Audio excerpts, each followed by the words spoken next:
I buried my daughter 31 years ago and never stopped grieving. Last Tuesday my phone rang at 2 a.m. Miss Harrison. This is Mercy General. Amanda Clark is here. She finally remembers who she is.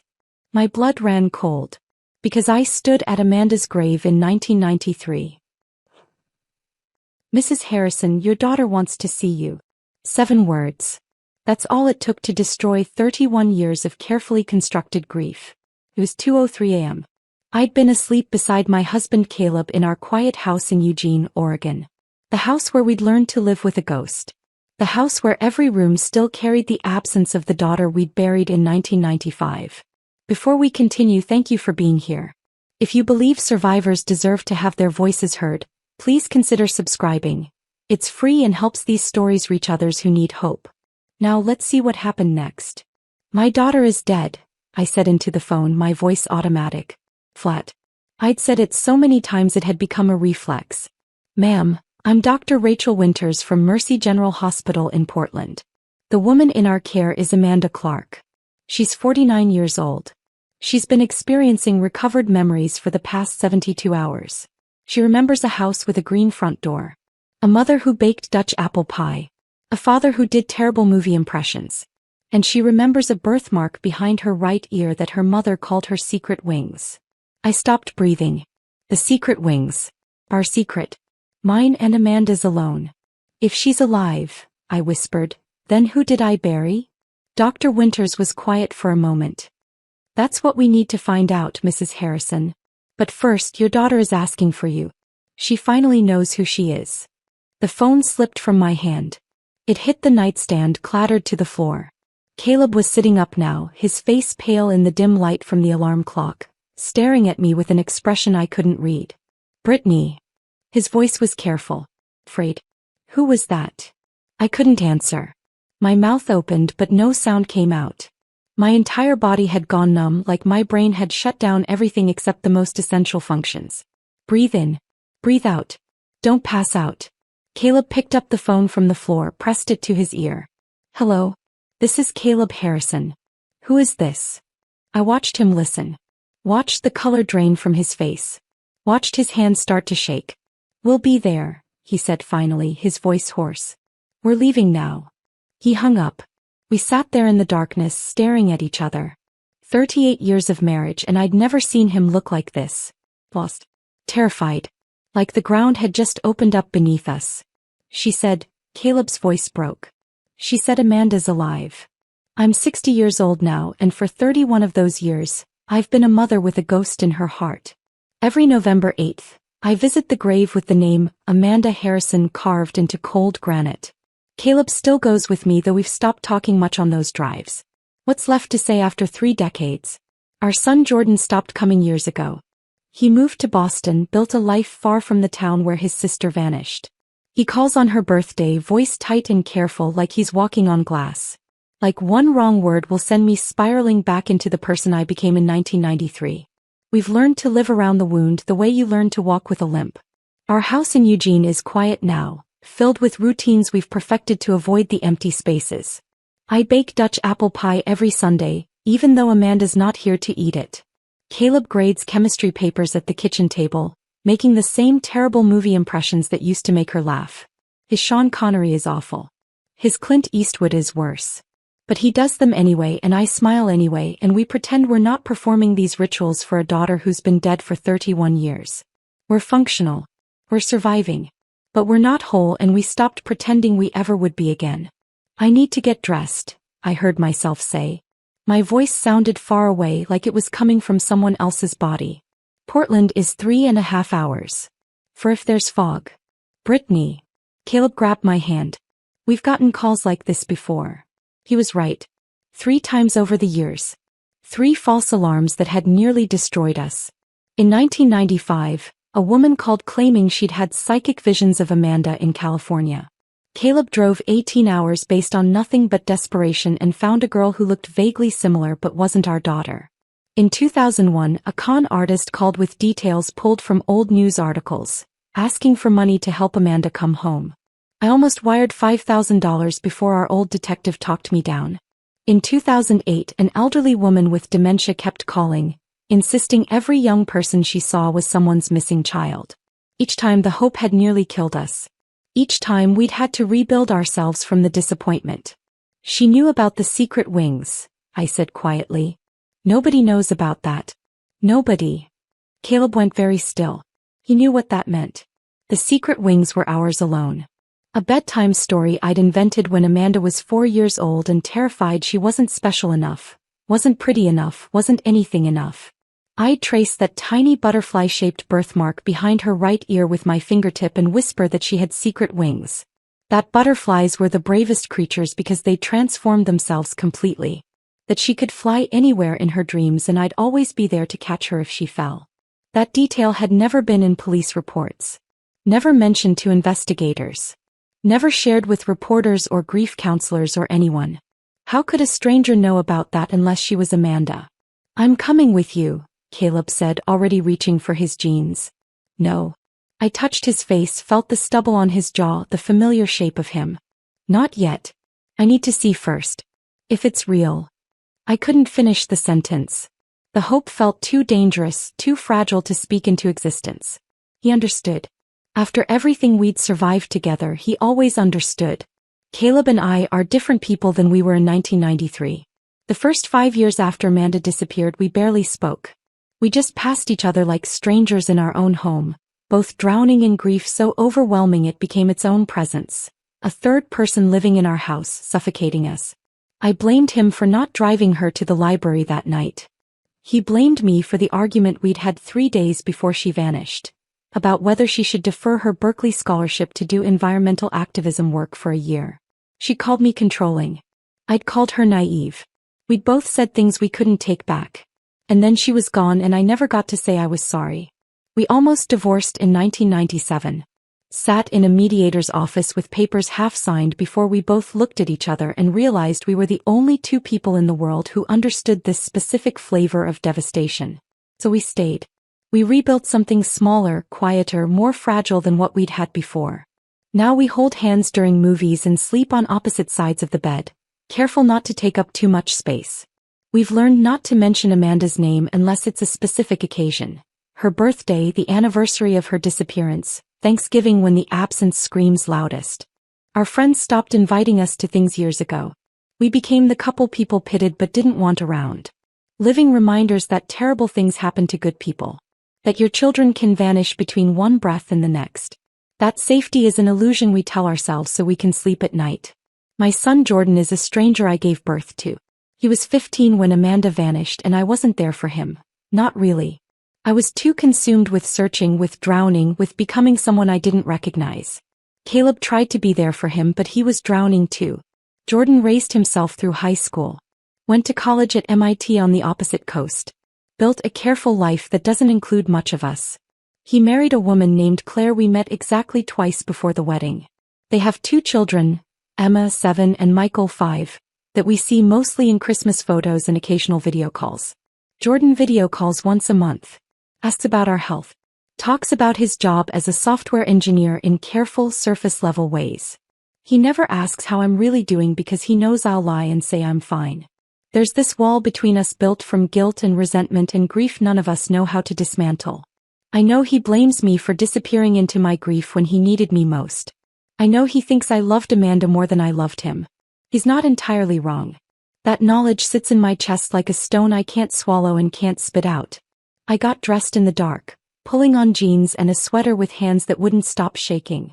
Caleb sat on the edge of the bed watching me, his face unreadable. What if it's her? He asked quietly. Then we've been mourning the wrong person for 31 years, I said. Then someone else's daughter is in that grave with Amanda's name on it. The thought made me sick. Some other mother out there might have spent 3 decades searching, hoping, praying for news that would never come because we'd identified the remains as ours. Because the medical examiner had said they were 85% certain. 85%. What about the other 15? What if it's not her? Caleb asked. What if this is another? Then we survive it, I said. Like we survived the others. But I didn't believe it. Not this time. Not with the secret wings. I grabbed my purse, my keys, checked my phone. 2:17 a.m. If I left now, I could be in Portland by 6. Maybe earlier if the roads were clear. Caleb walked me to the door, pulled me into his arms and held me like he was afraid I might disappear too. Call me, he whispered against my hair. The second you know. I don't care what time it is. I will.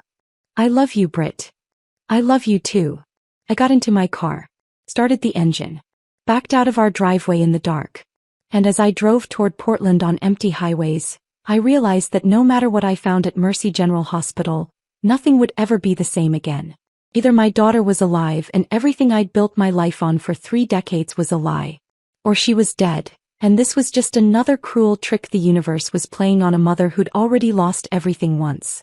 I didn't know which possibility terrified me more. The highway stretched ahead of me, dark and endless. I kept the radio off. I needed silence to prepare myself for whatever waited at the end of this journey. I needed silence to remember how to breathe. Because somewhere in Portland, in a psychiatric unit at Mercy General Hospital, a woman who called herself Amanda Clark was asking for me. A woman who knew about the secret wings. And I was about to find out if miracles were real. Or if hope was just another way to break. The highway was empty at 2:30 a.m. Just me and the broken white lines stretching endlessly ahead, swallowed by darkness the moment they passed under my headlights. I kept the radio off. Music felt obscene somehow, like celebrating at a funeral. The silence was suffocating, but I needed it. Needed the space to think, to remember, to prepare myself for whatever waited at the end of this 3.5-hour drive. My hands gripped the steering wheel so tightly my knuckles ached. November 8, 1993. That date lived in my bones. The last normal day before our lives split cleanly into before and after. Amanda had been 18. Brilliant. Full of fire and conviction and that particular brand of teenage certainty that you're invincible, that the world will bend to your will if you just push hard enough. She'd been accepted to Berkeley with a full scholarship. Environmental law. She was going to save the rainforests, stop climate change, make the world better through sheer force of will. But 3 days before she disappeared, we'd had a fight. A bad one. She'd wanted to defer her scholarship for a year. Said she needed to do real activism work first. Get field experience, understand the problems she'd be fighting against. There was some group organizing protests against illegal logging operations and she wanted to join them. I'd been terrified. Terrified she'd throw away her future, her education, her scholarship. Terrified she'd get hurt or arrested or derailed from the path that would give her the tools to actually make a difference. I'd called her naive. Told her she didn't understand how the real world worked. She called me controlling. Said I didn't believe in her. We'd both said things we couldn't take back. Things that still echoed in my head 31 years later. The night she disappeared, she'd told us she was going to study at the library. A group project, she'd said. She'd be home by 10. We found out later, too late, that she'd lied. She'd gone to meet someone from an early internet bulletin board. Someone who claimed to be organizing an environmental protest.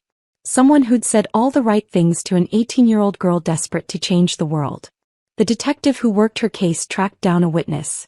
A librarian who'd been locking up that night. She'd seen Amanda getting into a white van near the downtown library at 9:47 p.m. After that, nothing. Like she'd been erased from existence. I'd never gotten to apologize for that fight. Never gotten to tell her I believed in her after all. Never gotten to say I was sorry for not trusting her to make her own choices. That guilt had lived in my chest for 31 years. A weight I carried everywhere. A semi-truck roared past me going the opposite direction, close enough that my car shook in the displaced air. I flinched, jerked the wheel slightly, corrected course. Focus. I needed to focus. This wasn't the first call we'd gotten claiming Amanda was alive. The first one came in March 1995, barely 4 months after she'd disappeared. A woman named Crystal something calling from a payphone in Sacramento. She'd had psychic visions of Amanda working at a diner somewhere in California. Caleb had gotten in the car that same day. Drove 18 hours straight based on nothing but desperation and a stranger's claim. He'd found a diner. Found a girl who was roughly the right age with dark hair like Amanda's. But it wasn't her. Not even close, really, once he looked at her properly. Just a girl who vaguely fit the description and a psychic who'd been hoping for reward money. He'd called me from a motel room in Sacramento and I'd heard him break down completely. Sobbing so hard he couldn't breathe. I'd stayed on the phone with him for 2 hours, Both of us crying, both of us trying to figure out how to survive the disappointment. The second call came in 2001. A man, this time smooth-voiced, sympathetic. He'd said he'd seen Amanda, that she was living in Seattle, but she was scared to come home. Scared we'd be angry with her for disappearing. He could help facilitate a reunion, he said, but it would require some money. Travel cost. A safe place for her to stay. Just $5,000. I'd almost wired it. Had the bank account numbers written down, my hand on the phone, ready to call and authorize the transfer. Our old detective Tom Patterson had talked me down. Explained gently that this was a common scam, that con artists targeted families of missing persons because we were vulnerable, desperate, willing to believe anything. He'd been right. The phone number disconnected the next day. The man was never found. The third call came in 2008. An elderly woman named Margaret who kept calling from a care facility in Portland. She had dementia, her nurses explained apologetically. She thought every young woman she saw was someone's missing child. She'd call families from cold case files, insist she'd seen their loved ones, become agitated when they didn't immediately come retrieve them. Each time the hope had nearly destroyed us. Each time Caleb and I had to rebuild ourselves from the shattered pieces of disappointment. That's why I'd left him at home this time. Why I couldn't let him come with me. If this was another false alarm, another psychic, another con artist, another confused elderly woman, I needed to absorb the blow alone. Needed to be the one who shattered so he could stay whole. But the secret wings. That detail changed everything. How could anyone know about that unless they were Amanda? My exit appeared in the distance. Woodburn. I was making good time. No fog, barely any traffic. I'd be in Portland by 6 at this rate. Maybe earlier. My stomach churned. I'd thrown up twice already, had to pull over on the shoulder and heave into the gravel while semis roared past. Because if Amanda was alive, then the remains we'd buried in December 1995 belonged to someone else. I could still remember that day with perfect clarity. The call from the detective. Hikers had found remains in the Cascade foothills. Female, approximately 18 to 20 years old. The forensic anthropologist estimated the body had been there at least a year, possibly 2. Dental records had been inconclusive. Too much decomposition. Too much damage from wildlife and weather. But there were other things. Fragments of a Berkeley sweatshirt. A silver bracelet that looked like one Amanda wore. A gift from her grandmother. Delicate chain with a small tree charm. A student ID card so weathered and damaged you could barely read it, but the partial name matched. The medical examiner had been careful. Professional. He'd said they were 85% certain the remains were Amanda's. 85%. Not 100. Not definitive. But close enough. We'd been so desperate for closure. So exhausted from 2 years of searching, of not knowing, of living in this horrible limbo where she might be dead or might be suffering somewhere and we couldn't help her. 85% had felt like enough. We'd held a funeral. I'd picked out a casket for remains that barely filled a small box. Stood at a grave with Amanda's name carved into granite and said goodbye. Promised her I'd tried everything. Promised her I'd never stop loving her. Promised her I'd live the rest of my life trying to be worthy of being her mother. Now, driving through the darkness toward Portland, I realized we might have stolen another family's closure. Some other mother out there might have spent 31 years doing exactly what I'd done. Waiting. Hoping. Praying for news that would never come because we'd buried her daughter under the wrong name. The guilt of that possibility was crushing. I pulled over again at a rest stop outside Salem. Stumbled to the bathroom and threw up until there was nothing left. Splashed cold water on my face. Stared at myself in the harsh fluorescent lighting. I looked old. 60 years old, and every single one of them written on my face. Lines around my eyes, around my mouth. Gray hair I'd stopped bothering to color years ago. The face of a woman who'd spent 3 decades learning how to survive grief. What would Amanda see when she looked at me? If it was really her. If this wasn't another cruel trick. Would she even recognize me? I got back in the car. Kept driving. The sky was starting to lighten as I reached the outskirts of Portland. That ugly gray color between night and morning, everything washed out and colorless. Mercy General Hospital loomed ahead. Massive. All concrete and glass and fluorescent lights visible even from blocks away. I found parking in a nearly empty garage. Sat in my car for 5 minutes trying to remember how to breathe. Then I forced myself to move. One foot in front of the other. Through the garage. Into the main building. The lobby was quiet. Security guard at the desk. A janitor mopping floors. A few exhausted-looking people scattered in chairs, waiting for news about their own emergencies. "Can I help you?"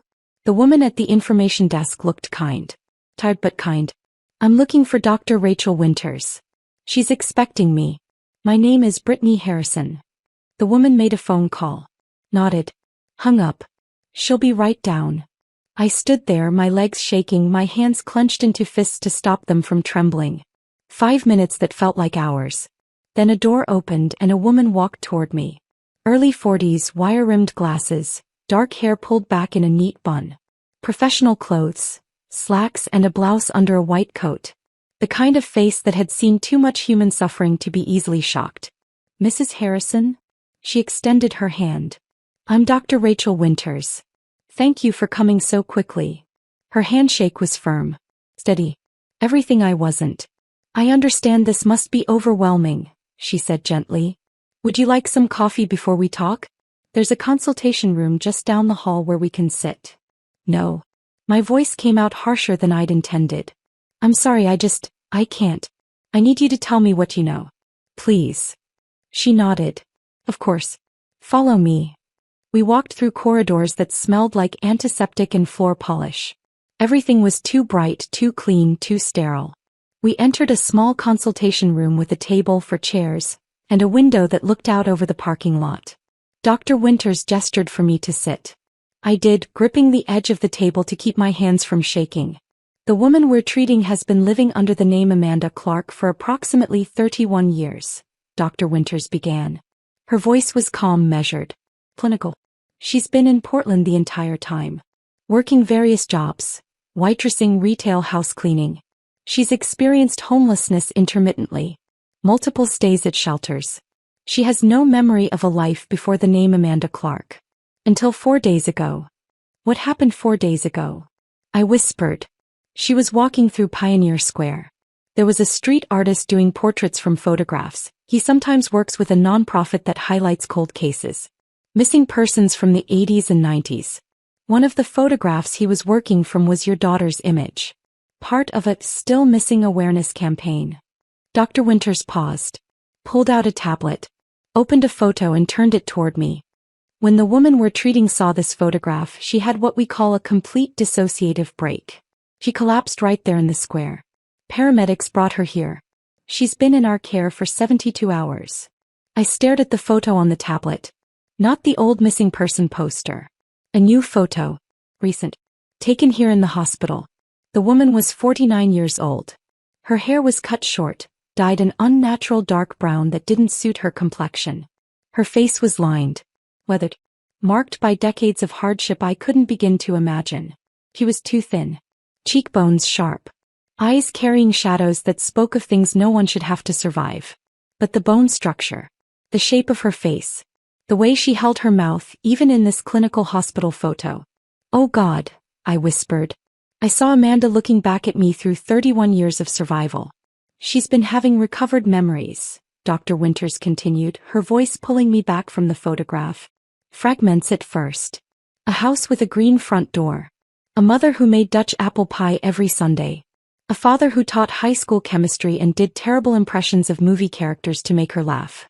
A little brother who collected baseball cards." My hand flew to my mouth. The green door. Our house in Eugene had a green front door. We'd painted it that color in 1991 because Amanda had insisted green was a lucky color. The Dutch apple pie. Every Sunday without fail for 18 years. Caleb's impressions. His awful Sean Connery, his worst Clint Eastwood, the way Amanda would laugh so hard she'd cry. Jordan's baseball cards.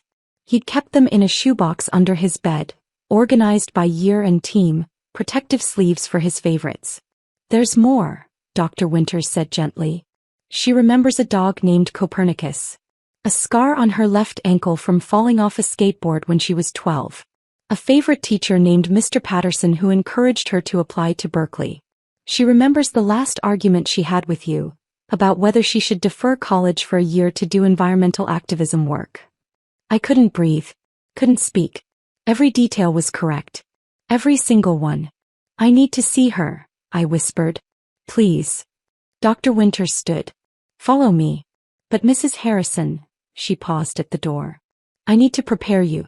The woman you're about to see has lived through significant trauma. She's not the girl you lost. She may never fully be that girl again. The integration process between who she was and who she's been forced to become will take years. Possibly her entire lifetime. I nodded, not trusting my voice. We walked through corridors that felt endless. Past rooms with closed doors hiding other people's private battles. Past nurses' stations with charts and monitors and the quiet beeping of machines. Past waiting areas with uncomfortable chairs and outdated magazines. Dr. Winters talked as we walked, but I barely heard her. Something about dissociative identity, about trauma responses, about the brain's remarkable ability to protect itself by erasing memories too painful to carry. My heart was pounding so hard I thought I might collapse right there on the linoleum floor. We stopped outside a room marked 4C. Dr. Winters put her hand on my arm. Look me straight in the eye. She's terrified, she said quietly.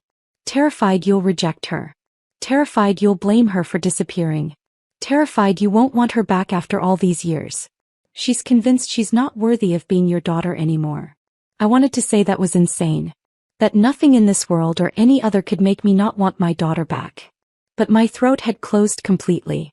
No sound would come out. Dr. Winters studied my face for a moment, then nodded. She opened the door. The room was small. Standard hospital setup. A bed with rails, a chair by the window, bland beige walls, fluorescent lights that made everything look slightly sickly. A window overlooking the parking lot where early morning light was just starting to break through the gray. A woman sat in the chair by the window. She stood when I entered. Slowly, like her legs might not hold her. She was 49 years old, not 18. I had to keep reminding myself of that. 49. She'd lived an entire adult lifetime without me. Her hair was cut short, choppy, like she'd done it herself with kitchen scissors. Dyed an unnatural dark brown that didn't suit her complexion, growing out at the roots to show gray underneath. Her face was lined. Not just with age. I had lines too, laugh lines and crow's feet and the marks of 6 decades of living. Her lines were different. Deeper. Harsher. The kind that come from years of hardship and survival and things I couldn't begin to understand. She was too thin. Not the thin of someone who'd missed a few meals. The thin of someone who'd gone without for years. Her cheekbones were sharp, her collarbones prominent even under the oversized hospital clothes. Donated clothes, I realized. Sweatpants and a t-shirt that hung off her frame like they were made for someone else's body.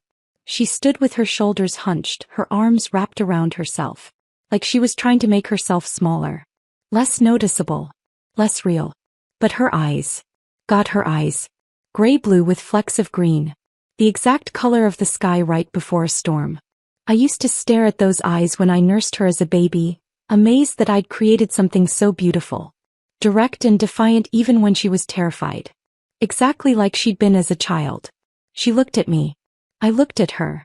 31 years collapsed into nothing. Time folded in on itself.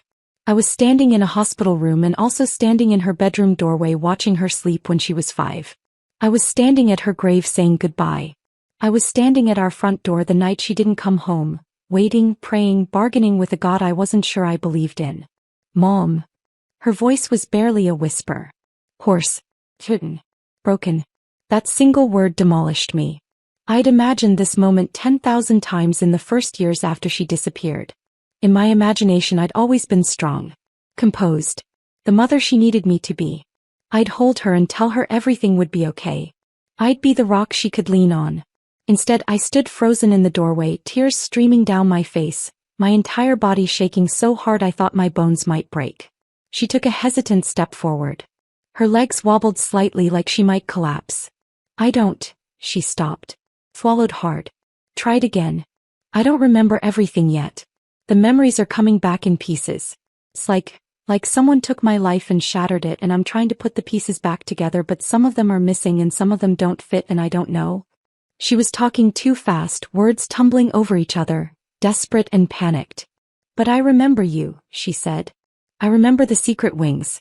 I remember you tracing the birthmark with your finger and telling me I could fly anywhere. I remember you singing Blackbird to help me fall asleep because I was afraid of the dark. I remember the way you always burned the popcorn on movie nights and Dad would tease you about it. I remember. Her voice cracked. Broke completely. I remember the last thing I said to you was that I hated you. And I didn't. I didn't hate you, Mom. I was 18 and stupid and I was so mad about the college argument and I said terrible things but I didn't mean them. I didn't hate you.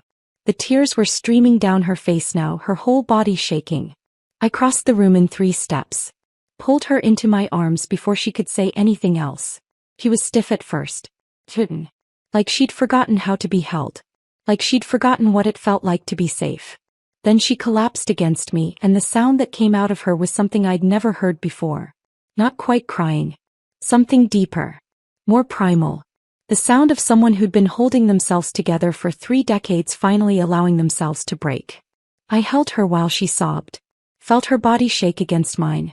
Felt 31 years of survival and terror and things I'd never fully understand pouring out of her.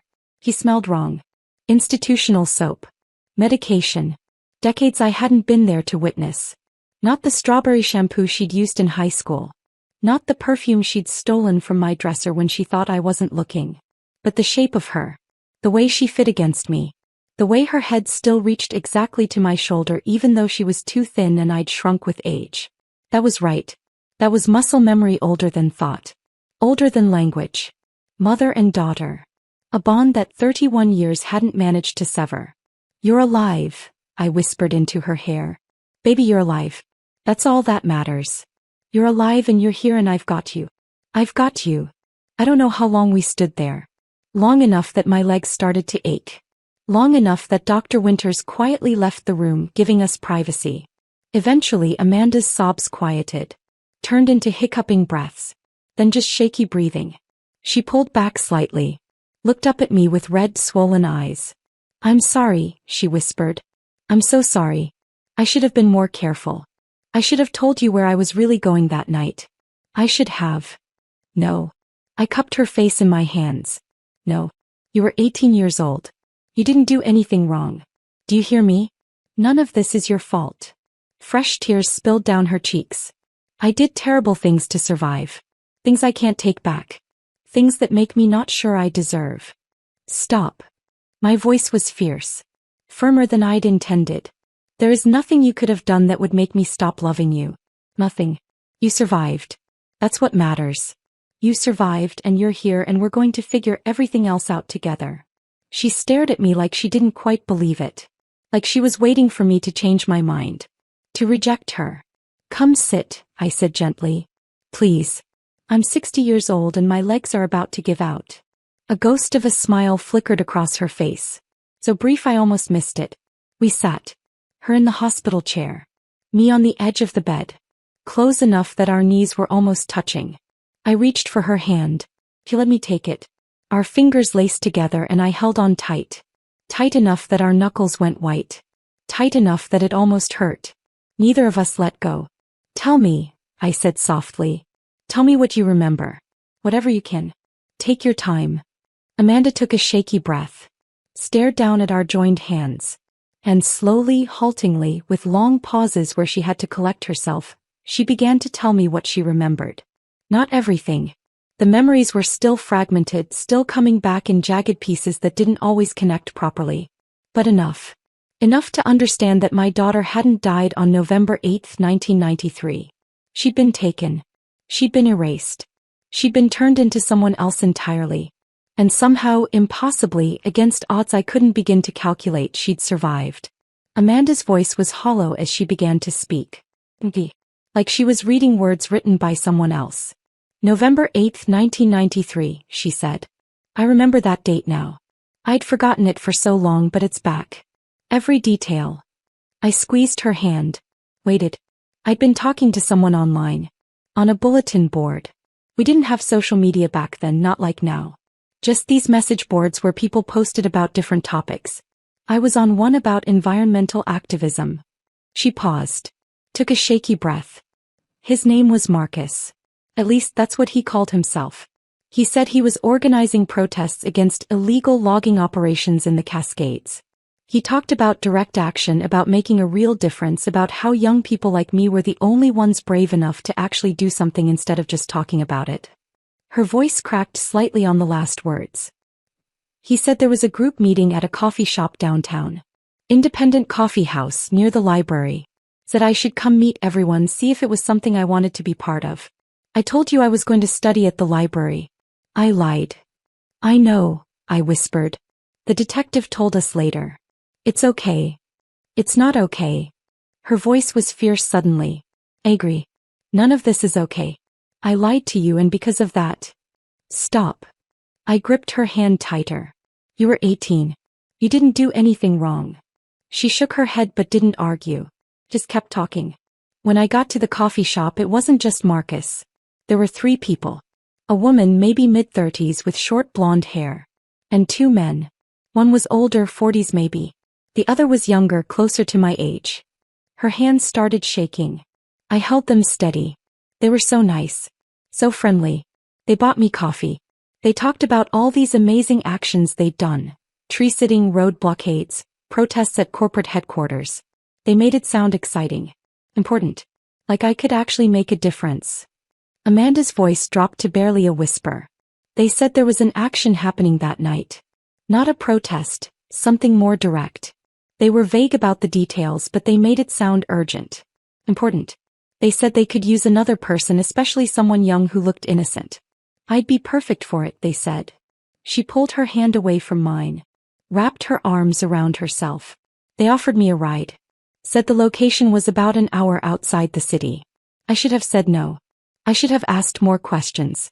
I should have called you and told you where I was going. But I was 18 and stupid and so sure I was invincible. Her voice broke completely. I got in their van. The silence that followed was crushing. The next thing I remember clearly is waking up in a basement. Concrete floor. No windows. A mattress on the ground. And 2 other girls. Both around my age. Both terrified. I felt bile rise in my throat. Forced it down. I don't remember everything after that. It's like my brain just shut down. Fragmented. Dr. Winters says it's a trauma response. Dissociation. My mind protecting itself from things too horrible to process. Amanda's eyes were unfocused, staring at something I couldn't see. We were moved. I don't know how many times. Different houses. Different rooms. Sometimes there were other girls. Sometimes it was just me. Time stopped meaning anything. Days blurred into weeks. Weeks into months. Maybe years. I couldn't tell anymore. Her voice was mechanical now. Clinical. Like she was describing something that had happened to someone else. They gave me new identification.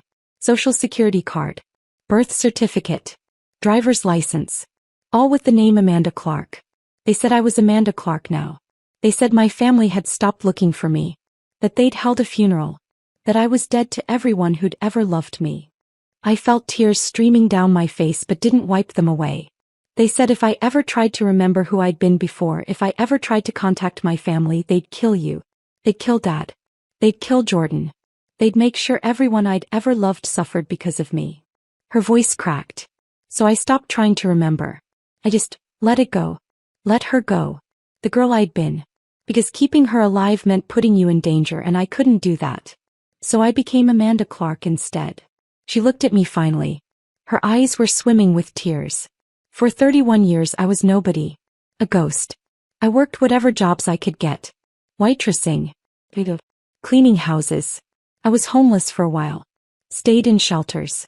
Slept on couches belonging to people I barely knew.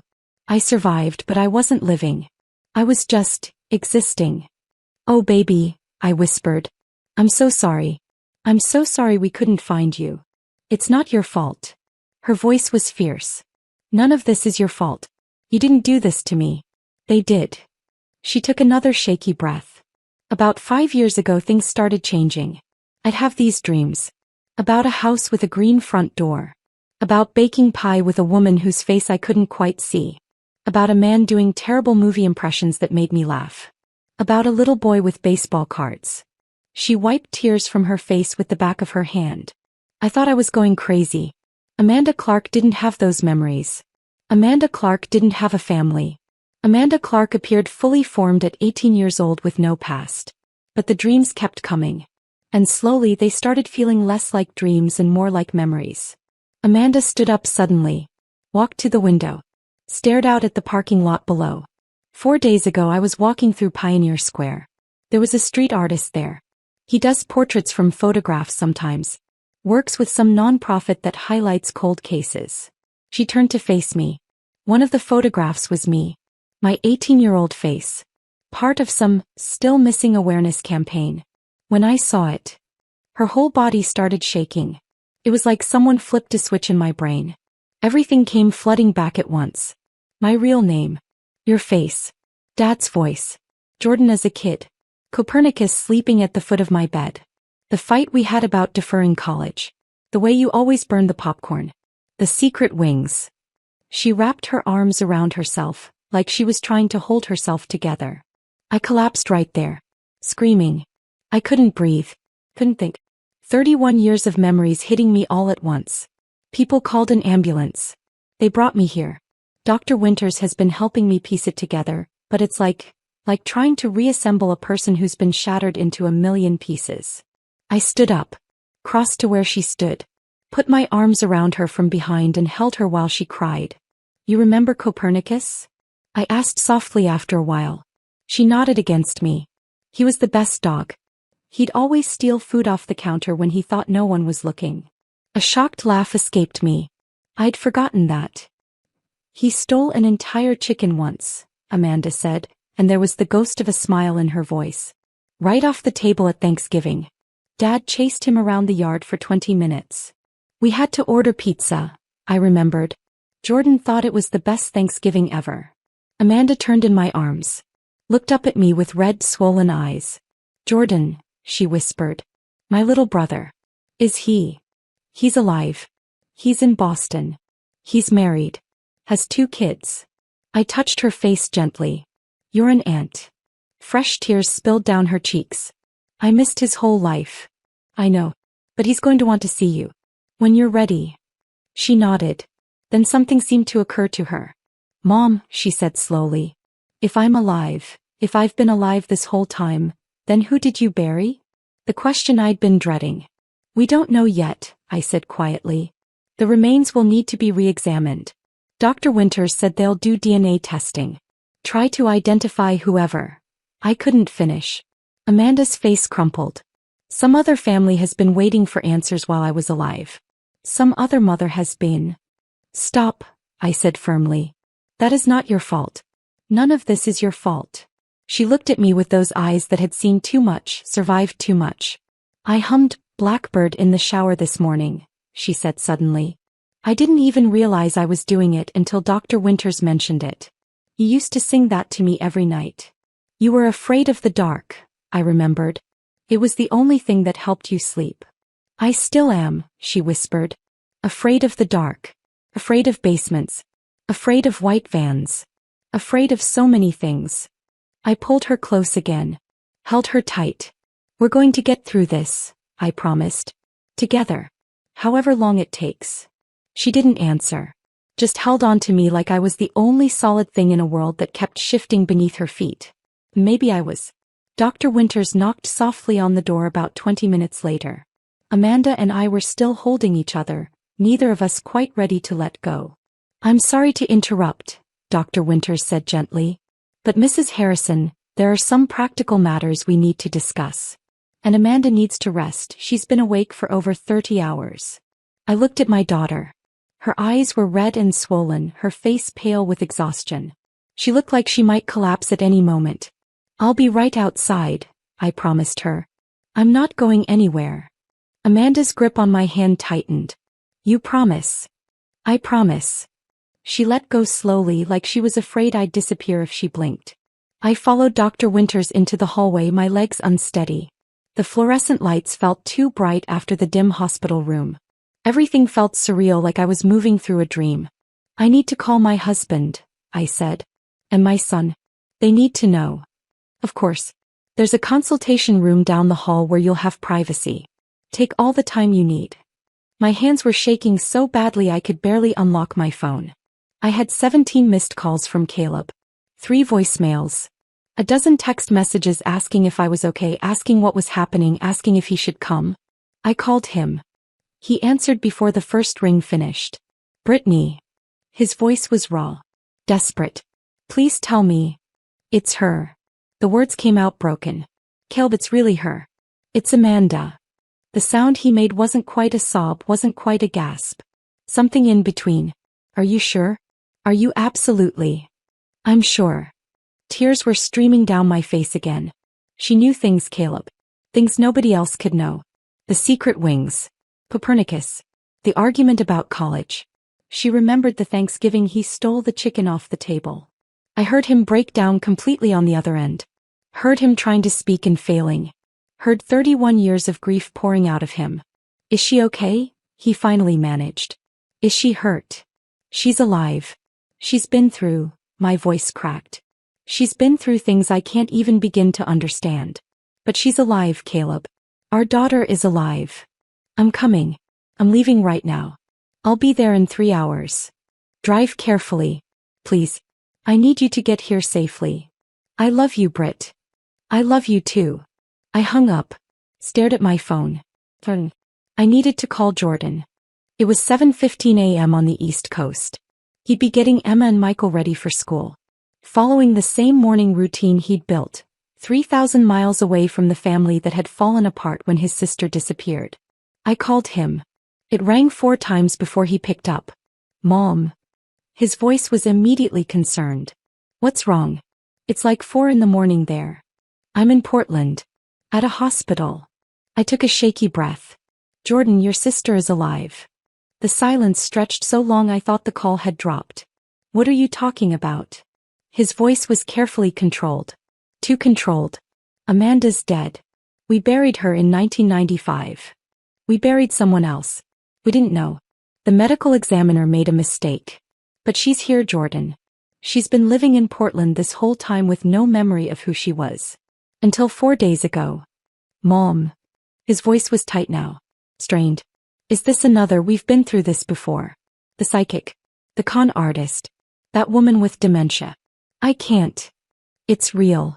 I cut him off. She knows things. Private things. Family things. Things no stranger could know. I heard him say something muffled to Claire. Heard her voice responding. Heard him walking, a door closing. Are you sure? He asked quietly. Are you absolutely sure this time? I'm looking at her face right now in my mind and I see your sister. I see the girl who used to read you bedtime stories and threaten to beat up anyone who messed with you. I see her, Jordan. His breath hitched. Does she remember me? She remembered your baseball card collection.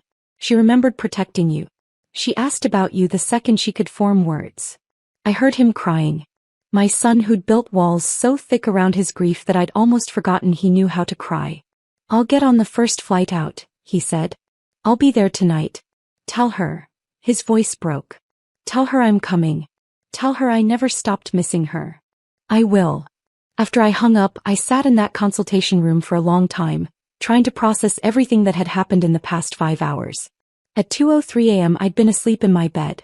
Now it was barely 8 in the morning and my entire world had been turned inside out. Dr. Winters found me there 20 minutes later. Mrs. Harrison, do you feel up to discussing next steps? I nodded, though I wasn't sure I felt up to anything. We sat across from each other at a small table.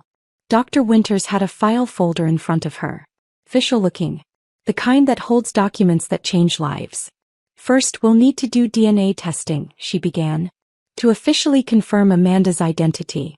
It's a formality at this point. I don't doubt who she is, but it's necessary for legal purposes. We can do that today. How long for results? With expedited processing, about a week. Maybe less. A week. 7 more days of existing in this strange limbo between impossibility and confirmation. There will also need to be interviews with law enforcement, Dr. Winters continued. The FBI has a task force that deals with trafficking cases. They'll want detailed testimony from Amanda about what she remembers. Names, locations, descriptions of the people involved. Any information that might help them find other victims or prosecute perpetrators. The thought of Amanda having to relive her trauma for strangers made me feel sick. Will she have to? I asked. Testify, I mean. That will be her choice. No one can force her. But the information she has could potentially save other lives. Help find other missing girls. Bring people to justice who've been operating for decades. I nodded slowly, understanding the weight of what Amanda would have to carry. She'll need intensive therapy, Dr. Winters went on. What Amanda is experiencing is called complex PTSD. She's lived through sustained, repeated trauma that fundamentally reshaped her identity. For 31 years she's been someone else entirely. The process of integrating those two identities, Amanda Clark and your daughter, will take years. Possibly her entire lifetime. What does that mean? I asked. Integration. It means learning to hold both truths simultaneously. That she is Amanda Clark with all the experiences and survival skills that identity required. And that she is also your daughter with all the memories and connections that identity holds.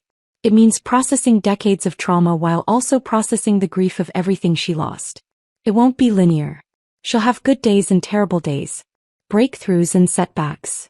Dr. Winters leaned forward slightly, her expression serious. Mrs. Harrison, I need you to understand. The woman in that room is not the 18-year-old girl you lost. She's a 49-year-old woman who's survived things most people can't imagine. She's been shaped by experiences you weren't there to witness or protect her from. Expecting her to simply become who she was before isn't realistic or fair. I know, I said quietly. I don't expect that. I just want her to have a chance to heal. To build whatever life she can from here. Dr. Winters nodded. There's one more thing we need to discuss. The remains you buried in 1995. My stomach dropped. If Amanda is your daughter, then someone else's child is in that grave. The remains will need to be exhumed and re-examined. We'll do DNA testing, try to identify who they actually belong to. For 31 years I'd visited that grave. Brought flowers on Amanda's birthday. Sat on the grass and talked to her about Jordan's life, about Caleb's retirement, about the grandbabies she'd never meet. Now I had to face the reality that it had never been Amanda lying there. It had been someone else's daughter.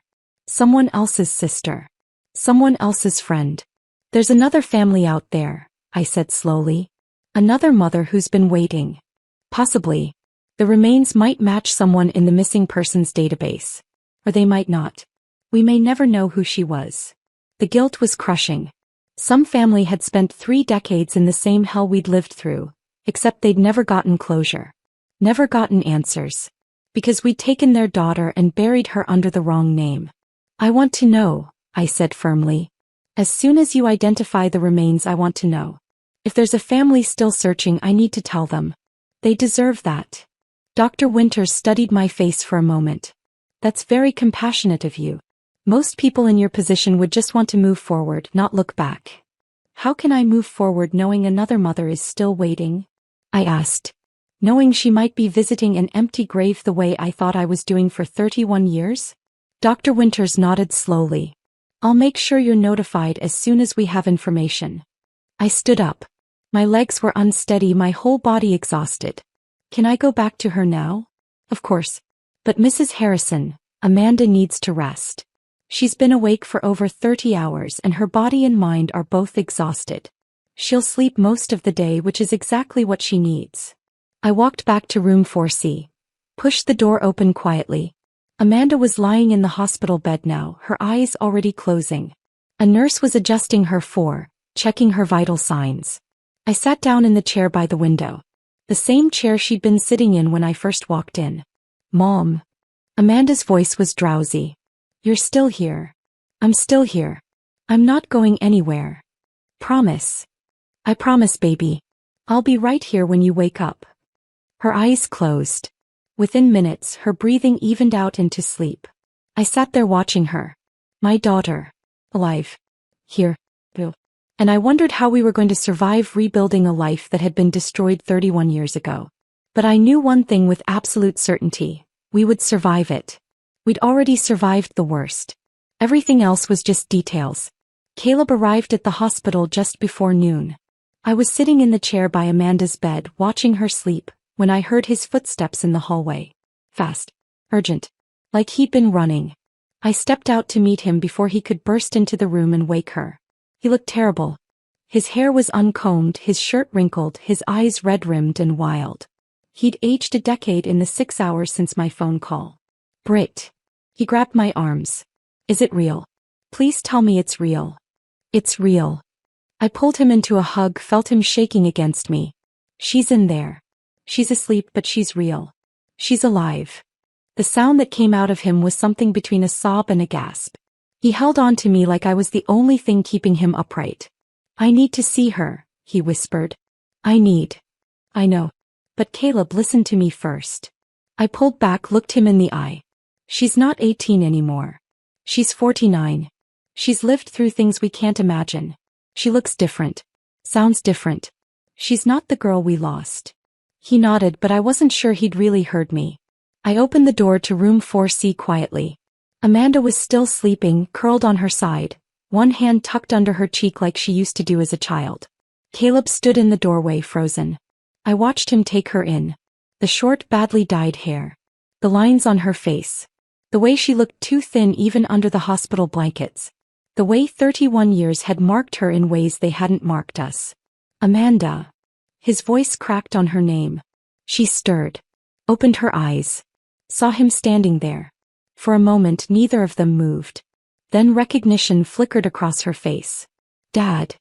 That single word broke him. Caleb crossed the room in 3 strides and pulled her into his arms. Amanda made a sound, half sob, half gasp, and clung to him like she was drowning and he was the only thing keeping her afloat. I'm sorry, she kept saying. I'm so sorry. I'm so sorry. Stop, Caleb said fiercely. You have nothing to be sorry for. Nothing. I stood in the doorway watching my husband hold our daughter for the first time in 31 years, and for the first time since that 2 a.m. phone call, I let myself believe this might actually be real. That first day set the pattern for the next 12. Every morning, Caleb and I would make the drive from Eugene to Portland. 3.5 hours there, 3.5 hours back. We'd spend the middle of the day with Amanda, then drive home exhausted, only to wake up and do it again the next morning. Some days were good. On day 2, Amanda remembered our old cat, Winston. Remembered how he'd knock things off counters just to watch them fall. She laughed when she remembered it. A real laugh, not the hollow, broken sound she'd been making. The sound made me cry. On day 4, she remembered family trips to Cannon Beach. Building sandcastles with Jordan. The time a wave knocked her over and she came up sputtering and laughing. Caleb teaching her to skip stones. Me warning her not to go too far into the water. You were always so worried, Amanda said. About everything. You'd pack 3 extra jackets just in case. I was trying to keep you safe, I said. Her smile faded. You couldn't keep me safe from everything. On day 5, she remembered Christmas mornings. How Jordan would wake everyone up at 5 a.m. too excited to wait. How we'd make hot chocolate and open presents in our pajamas. How Caleb would always pretend he hadn't gotten me anything, then pull out something he'd been hiding for weeks. Each memory was a small victory. Another piece of herself she was reclaiming from the decades of erasure. But other days were terrible. On day 6, Amanda had a panic attack so severe they had to sedate her. She'd been fine one moment talking about her favorite teacher in high school, and then suddenly she was hyperventilating, screaming that she couldn't breathe, that the room was closing in on her. We tried to help, but the nurses had ushered us out while they dealt with it. Caleb and I sat in the hallway listening to our daughter scream, and there was nothing we could do. On day 8 she had a dissociative episode. We'd been talking about Thanksgiving traditions when suddenly Amanda's eyes went blank. Completely empty. Like no one was home. Amanda. I'd said. Baby, can you hear me? Nothing. She stared straight through me like I wasn't there. Dr. Winters had explained later that it was a trauma response. When the memories became too overwhelming, Amanda's brain would essentially shut down. Disconnect from reality. It was a survival mechanism, but it was terrifying to witness. On day 9, Amanda refused to see us at all. When we arrived, the nurse said she'd had a bad night and didn't want visitors. We'd sat in the waiting room for 4 hours, hoping she'd change her mind. She never did. I'd cried the entire drive home. But we kept coming back. Every single day. Slowly, gradually, Amanda became more present. More herself. Whoever that self was now. Jordan arrived on day 3. I met him in the lobby. He looked exhausted. He'd taken a red-eye from Boston, hadn't slept. His wife Claire had stayed home with the kids, but she'd sent messages. Tell her we love her. Tell her we can't wait to meet her. Is she? Jordan started, then stopped. What should I expect? I don't know, I said honestly. She's different every day. Sometimes she's okay. Sometimes she's not. Just be patient with her. And with yourself. We walked to room 4C together. I knocked softly before entering. Amanda was sitting up in bed, picking at her breakfast tray without actually eating anything. She looked up when we entered and I saw her freeze when she saw Jordan. "Hey," Jordan said. His voice was carefully neutral. Controlled. "Hi." Amanda's voice was small. "Jordan." They stared at each other across the room. Jordan was 34 now. A grown man with a wife and kids and a successful career.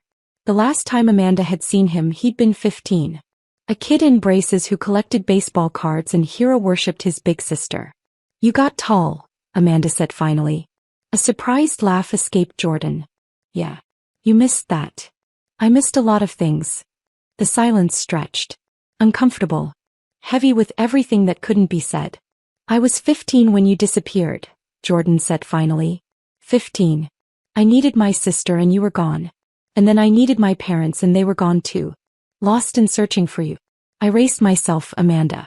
I got myself through high school. Applied to colleges on my own. Learned to be an adult with no help from anyone. His voice was tight. Controlled. But I could hear the anger underneath. Amanda's eyes filled with tears. "I'm sorry. I know it's not your fault," Jordan continued. "I know you didn't choose this. But I'm angry anyway. I'm so angry. And I don't know what to do with it." "You can be angry," Amanda whispered. "You have every right to be angry." "I don't want to be angry." Jordan's voice cracked. "I want my sister back. But I don't know if that's possible. Because the sister I remember was 18 years old.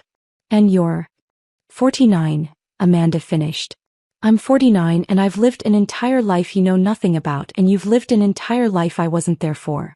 And I don't know how to fix that." "Maybe we can't fix it," Jordan said. "Maybe we just have to start over." They didn't hug that day. Didn't touch at all.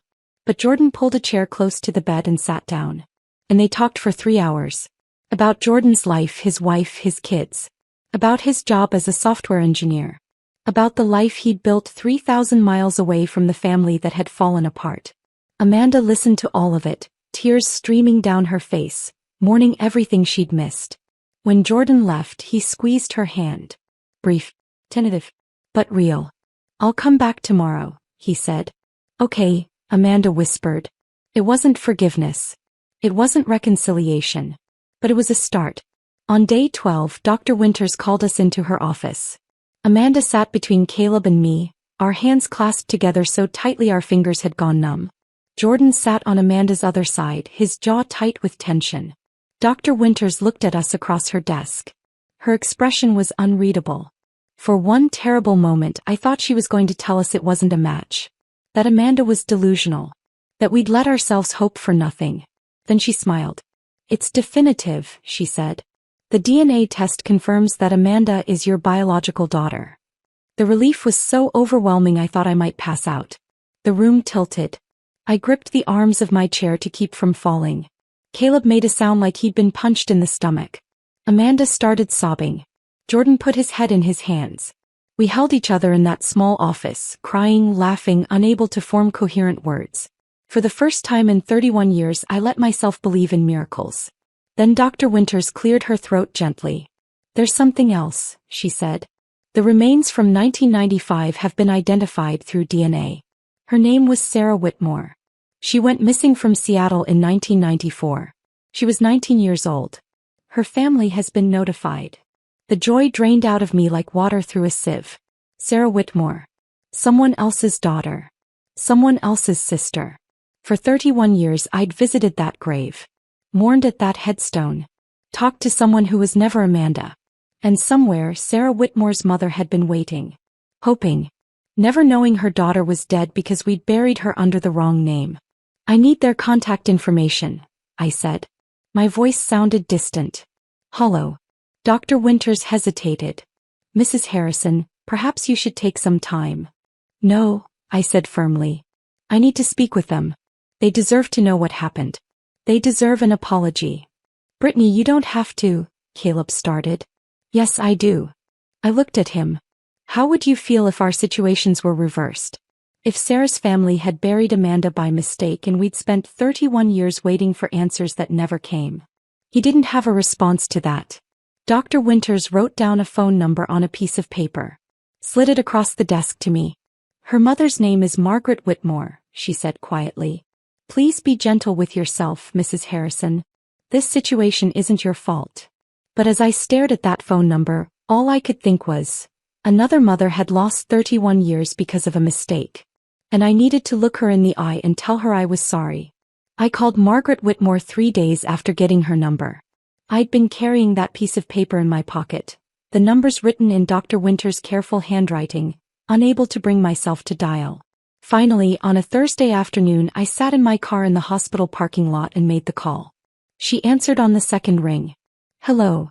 Her voice was tired, worn down by decades of waiting. Mrs. Whitmore? My name is Brittany Harrison. Dr. Winters gave me your number. My voice broke. I'm the woman who buried your daughter by mistake. The silence on the other end was so long I thought she'd hung up. I know who you are, she said finally. Her voice was steady. Too steady. The FBI told me what happened. I'm so sorry, I said. I know that's not enough. I know nothing I say will ever be enough. But I need you to know we thought it was our daughter. We weren't trying to. I don't blame you. Her words surprised me.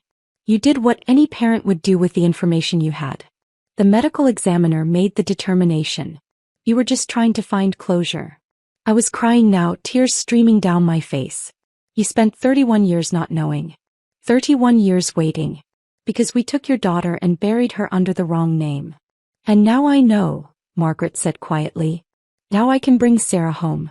Give her a proper burial with her real name. At least now I don't have to wonder anymore if she ran away because she was mad at me. If she's out there somewhere choosing not to come home. Her voice cracked on the last words. For 31 years I thought she left because of me, Margaret continued. Because we'd fought about her boyfriend. Because I'd said terrible things. I thought she was alive somewhere, hating me. At least now I know she didn't choose to leave. We cried together on that call. Two mothers connected by tragedy and mistaken identity and the terrible luck of having daughters who disappeared in the same era. How is she? Margaret asked after a while. Your daughter. Amanda. She's alive, I said. She's healing. It's going to take a long time, but she's here. At least one of us got our daughter back, Margaret said. There was no bitterness in her voice. Just exhaustion. At least one of us did. We talked for another 20 minutes. I promised to keep her updated on the exhumation process, on the transfer of Sarah's remains. She promised to let me know about the funeral. Will you come? She asked. To Sarah's burial. I know it's a lot to ask, but I'll be there, I said. I owe her that much. 6 weeks after that 2 a.m. phone call, Amanda was released from Mercy General.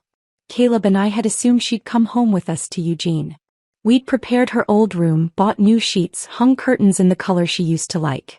We wanted to take care of her, wanted to keep her close after 3 decades of absence. But Dr. Winters and Amanda's trauma therapist both said that would be a mistake. She needs to build her own life, Dr. Winters explained gently. Not try to slip back into the one she had at 18. That girl doesn't exist anymore. Amanda needs to figure out who she is now, and she can't do that living in the house where she grew up, surrounded by memories of who she used to be. So we helped her find an apartment instead. It was small, a 1-bedroom on the 2nd floor of an older building in Northeast Portland. The rent was reasonable, the neighborhood was safe, and it was close to her therapy team and the trauma center where she'd be continuing treatment. The apartment was empty when we first saw it. Worn hardwood floors, white walls that needed fresh paint, a kitchen barely big enough for a small table.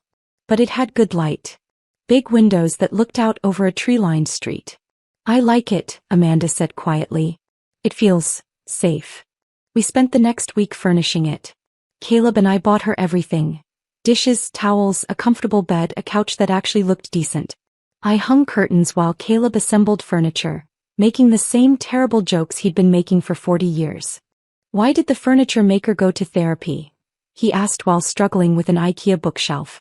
Amanda looked up from unpacking kitchen supplies. Why? Because he had too many shelf issues. A small smile flickered across her face. Brief, uncertain but real. That's terrible, Dad, she said.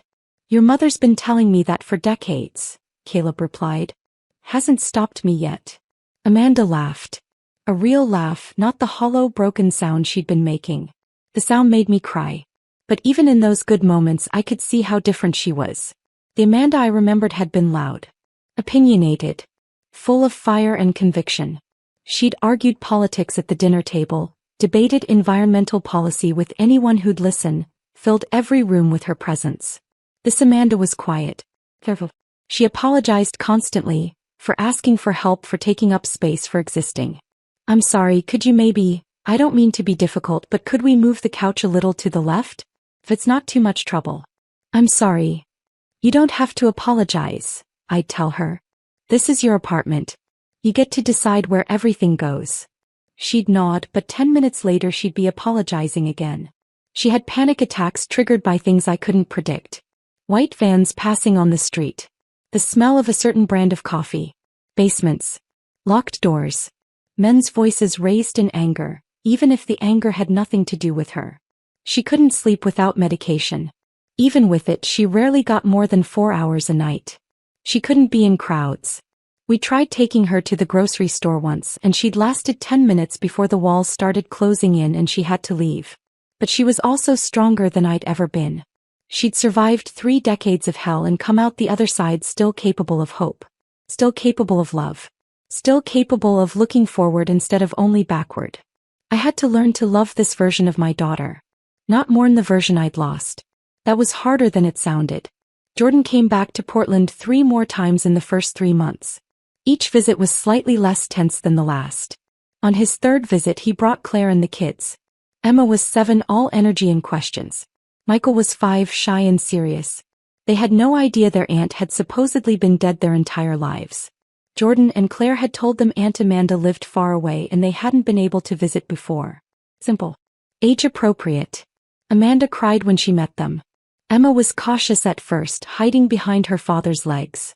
But Amanda sat on the floor, made herself smaller, less threatening, and asked Emma about her favorite things. I like butterflies, Emma said. And purple. And my friend Sophia. I like butterflies too, Amanda said softly.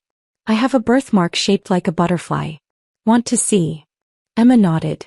Amanda showed her the tiny mark behind her ear, and Emma touched it gently with one finger. That's so cool, Emma breathed. Amanda looked up at Jordan with tears streaming down her face. She has my eyes. Jordan nodded. Yeah. She does. Michael warmed up more slowly, but by the end of the visit he was showing Amanda his Pokémon cards and explaining in great detail which ones were rare.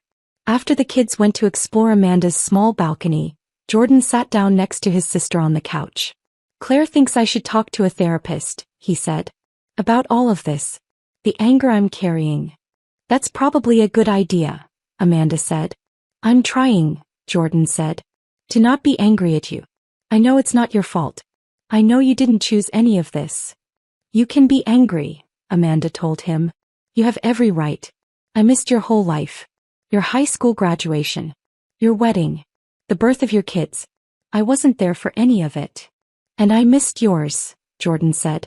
31 years of your life that I know nothing about. We're strangers who happen to share DNA and some childhood memories. Maybe we can start over, Amanda suggested. Not try to pick up where we left off because that's impossible.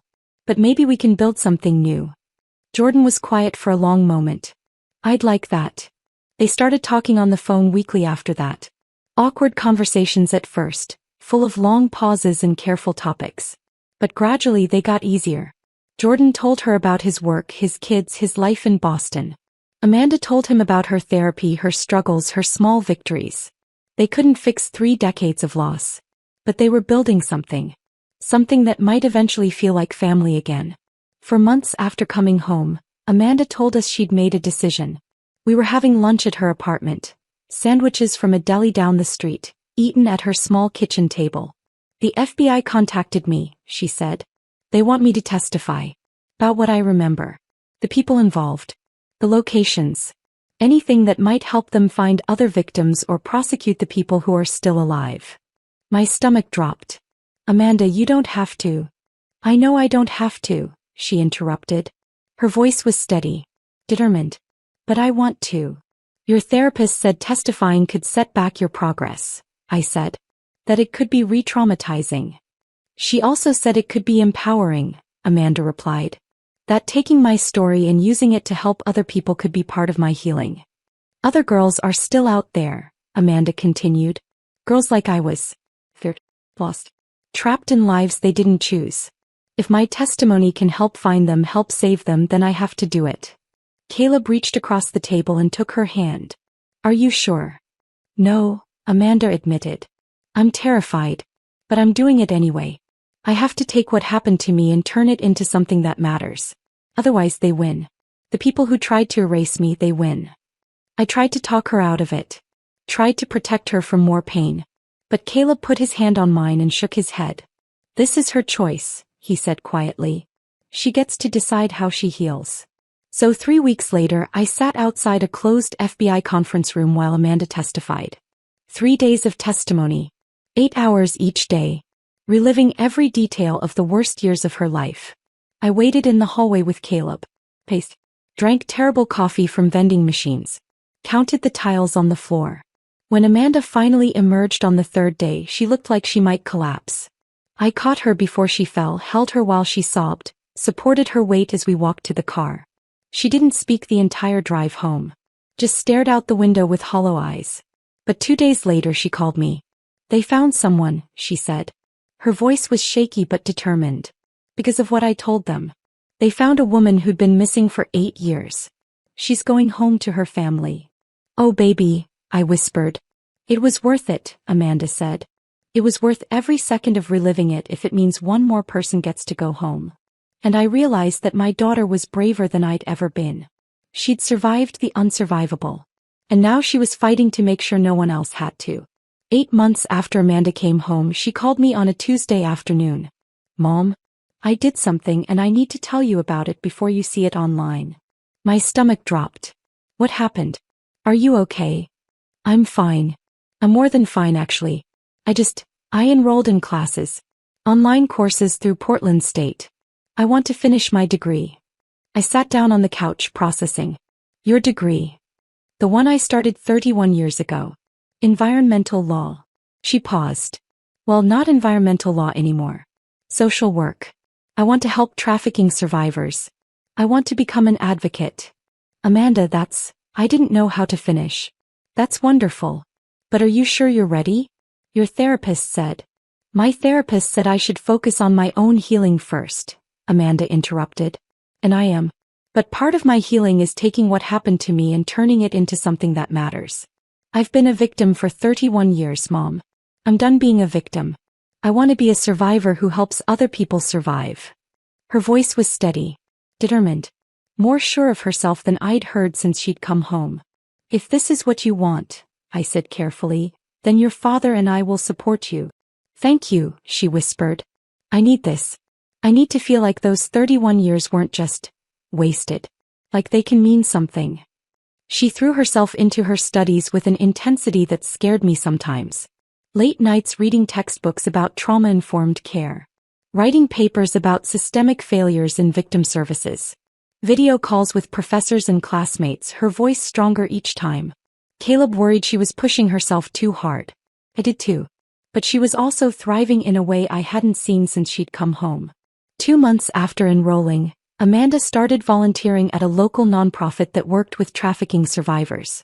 Just a few hours a week at first. Answering phones. Filing paperwork. Sitting in on support groups. Then they asked her to share her story at one of the groups. She called me the night before, terrified. What if I break down? What if I can't get through it?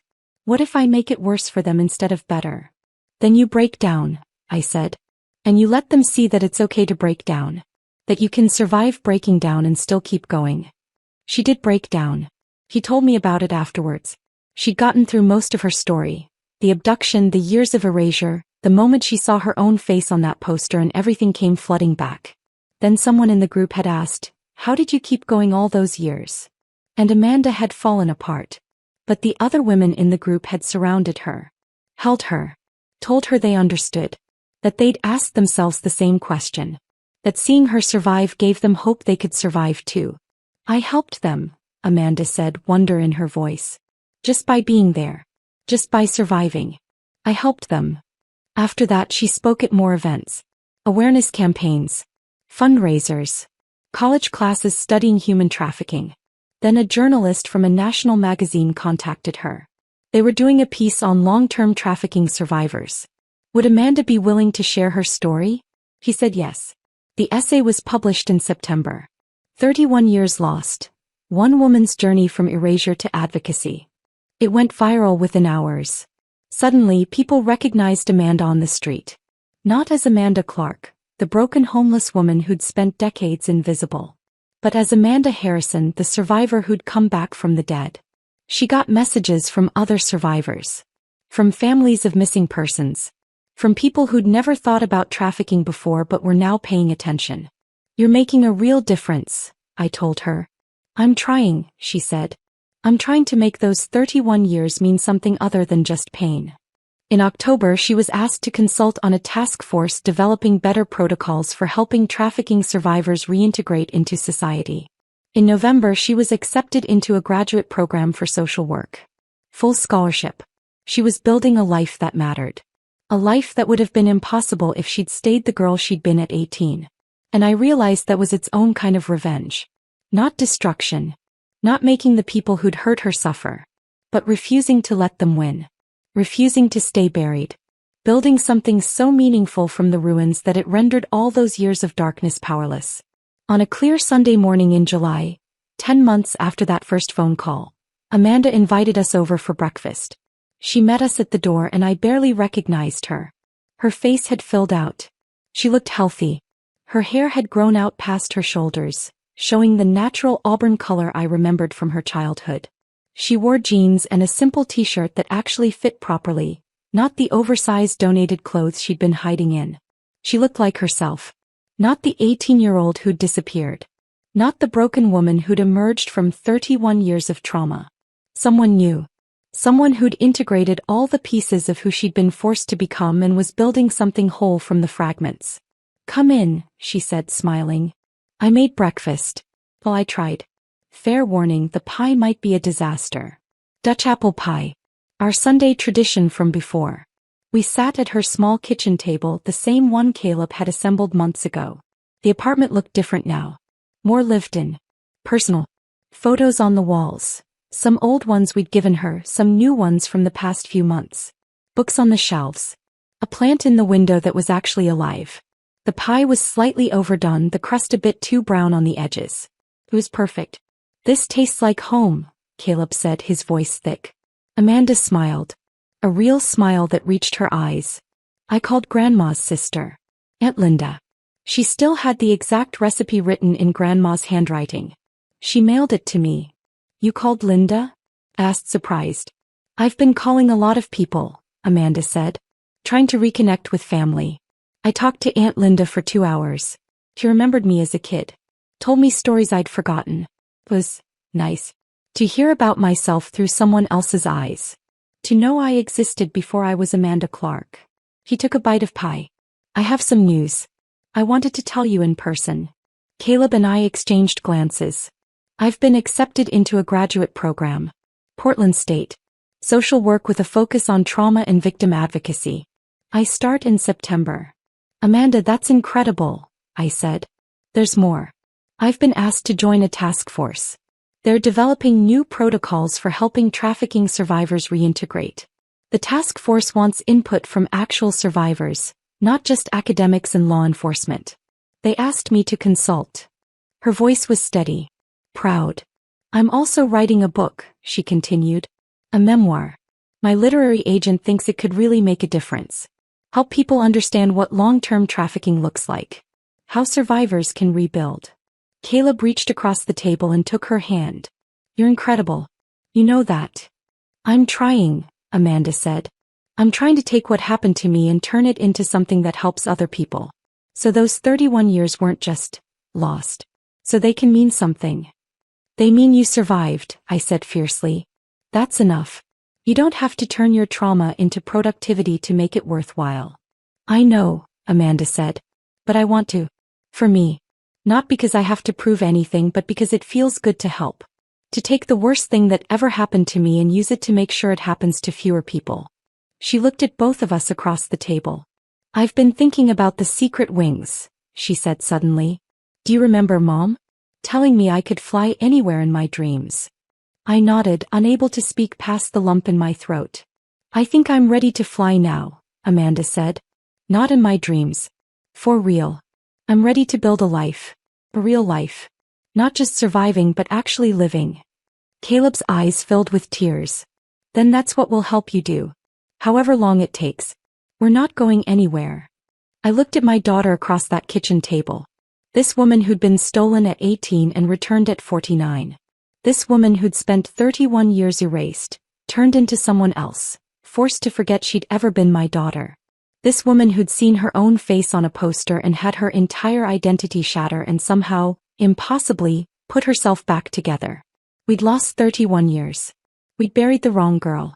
We'd mourned someone who was still alive, still fighting, still refusing to be defeated. But we had now. We had this moment.